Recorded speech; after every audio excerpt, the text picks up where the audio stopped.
Ini adalah mockingbird yang juga dikenal sebagai pembunuh kaktus karena bertengger di kaktus dan buang air besar di atasnya. Di dalam kotorannya berwarna kuning, barang paling berharga dari gurun. Benih tristerik benih ini memiliki satu tujuan, entah bagaimana menyusup ke kaktus. Di siang hari, tentakel tumbuh dari biji dengan cangkir hisap di ujungnya. Setiap benih menempel pada kaktus inangnya dan menunggu malam.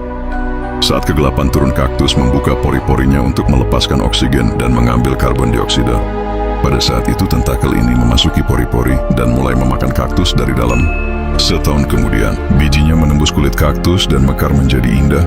Bunga mengkilap burung lain kemudian menyerbuki mereka, yang secara bertahap mengarah pada pertumbuhan buah. Mockingbird kemudian memakan buah-buahan dan kotoran ini di kaktus lain, melanjutkan